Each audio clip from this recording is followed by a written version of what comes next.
I'm going to call up a friend of mine from Arapaho, Wind River, Devin Oldman.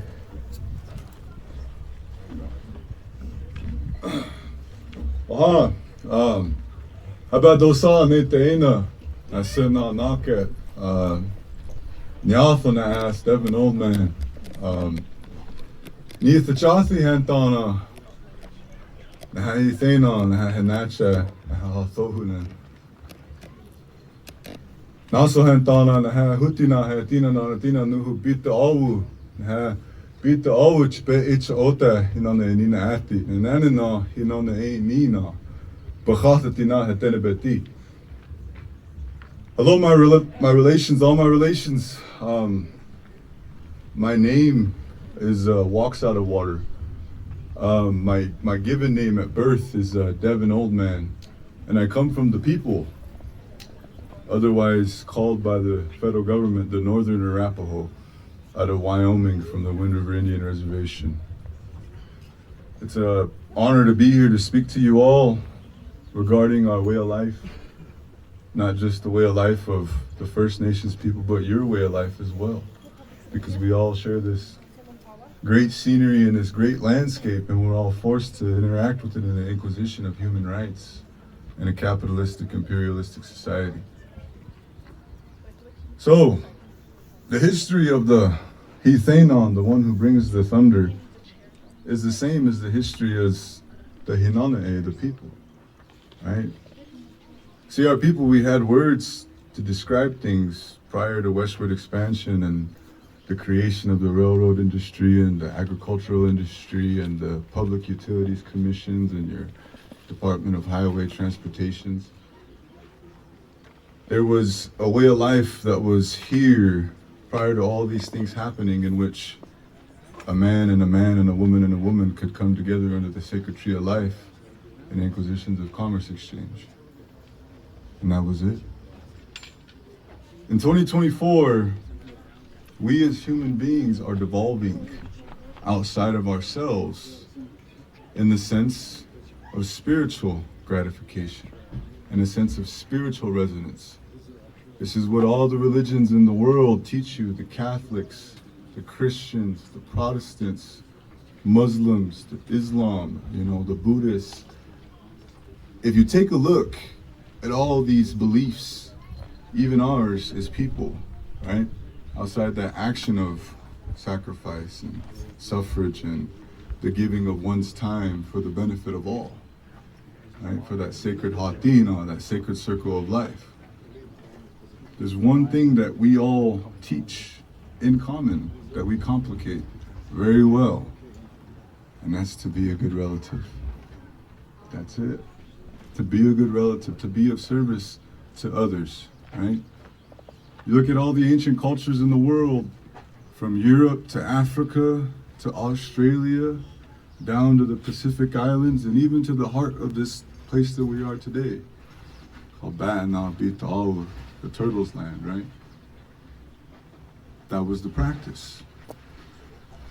So, in 2024, we have our relatives whose story is the same as ours. We once numbered the 100 million range as the First Nation people. Hundreds of millions. And today, we are less than 2-3% of the American population. Every land, as far as you could see, that stretched from coast to coast, peninsula to peninsula, north to south, border to border, there were the Hithena, there were the Hiwahu, there was the Hache, the Wakathi, the grizzly bears, the black bears, the brown bears, the wolves, the bison, the antelope, the deer, millions of wildlife that roam these continents, right? And today, some of them are on the Endangered Species Act list. Now, why is that?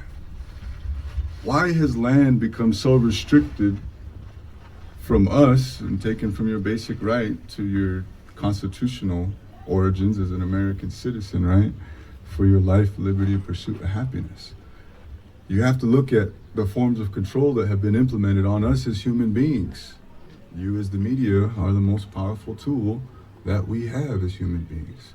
And so I urge each and every one of you to look at the condition of the places that you are living. Look at the interactions that we have as human beings, because there's something we're missing there. There's something we're missing there.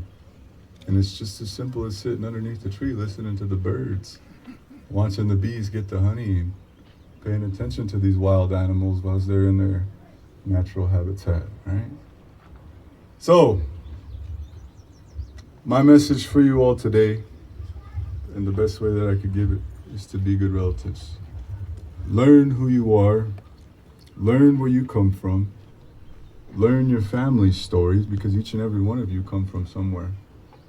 There was a reason why your ancestors left the land they lived in to come here in this great place that we call home. Right? Only then and only then will we truly be living in the forms of being good relatives. I come from a place in today's world that is very poverty-stricken, as the rest of my relatives do. It's a very conformist way of life. We have to follow through federal regulations that were implied upon us through a basic means of existence. It's hard for an Indian to be an Indian today, right? It's hard.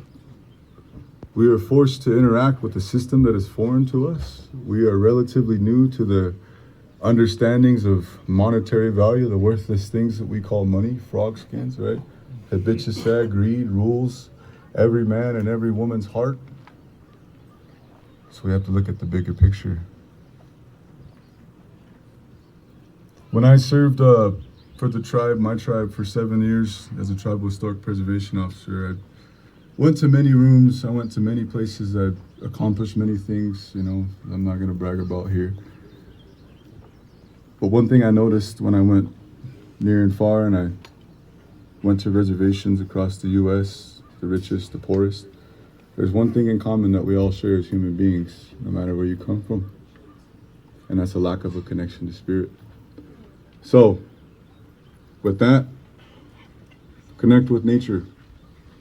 Connect with your mother, connect with your father, connect with your brothers and your sisters, and your sons and daughters and your grandsons and granddaughters.